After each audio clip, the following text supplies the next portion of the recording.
I wasn't surprised because I think once you become a Miss India, with the kind of attention you get and the fact that you become a household name, it's a very gradual and a very obvious process because it's happened with every Miss India progressively over the years.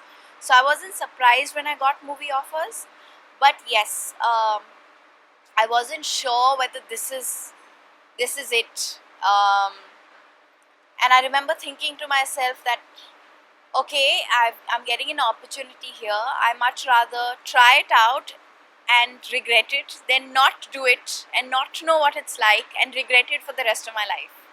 So I took it up, and initially I didn't understand what it was, how it worked, what to do. I was just completely disoriented.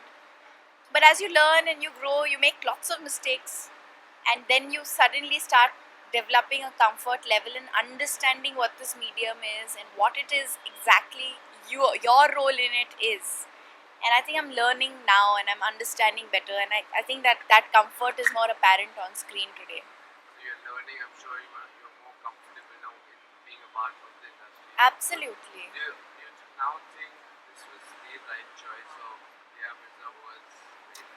Honestly, I think in the journey of life, we all go through experiences, and this is perhaps one of my most learning experience. I don't think I would have learned as much as I have in the last 5 years that I have in the industry in any other profession, because you get to meet all kinds of people, you have all kinds of experiences, you fall really hard, you get up really strong. So I think it's a great conditioner. It really conditions you well, and I really think that 5 years from now, I don't know what I'll be doing. Perhaps I'll still be in the movies, perhaps I'll be making movies, I don't know what it'll be. But I do know that this is a step in the path. It's just another thing I'm doing, and eventually there's a lot more that I have to do.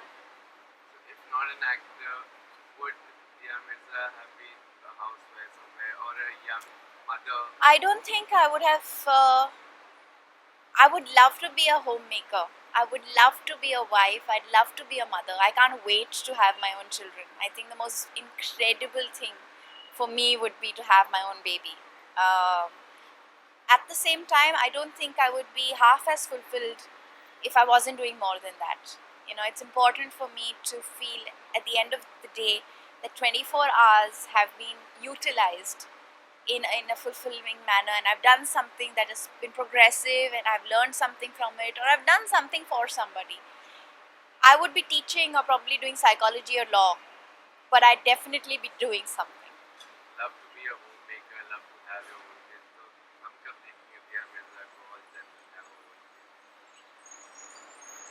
I don't know. It could be next year, it could be this year, it could be. It's just something that happens. It's not something you can plan. And I'm not one of those people who will say, "Oh, I decide to get married in the next 3 years." You never know. It can take 3 years, it can take 5 years, it can take 10 years. But the idea is to find someone who can respect me and love me, and who I can respect and love in return.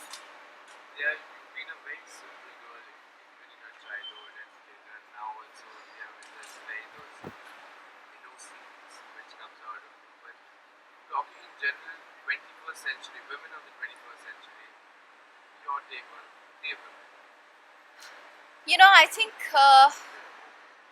women in the 21st century are very liberated, very spirited, very strong women.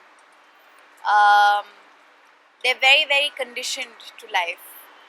I I see a lot of cynicism as well, and I see a lot of aggression as well. In trying to protect themselves, there are times when women get too overtly aggressive.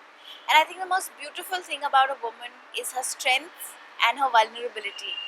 And I hope that women don't lose that. I mean, it's important to retain your strength, but in turn, in trying to display strength, you shouldn't erase the fragility that's inherent to a woman, that makes her feminine, that makes her a woman. Which is, I think, the most beautiful combination that Indian women have. They're very strong because we're nurturers, we give birth. But with that also comes the need to be protected and taken care of, which is wonderful. I think with all the independence and all the strength and all the determination we have, if we can still find the capacity to allow somebody to take care of us, that's beautiful.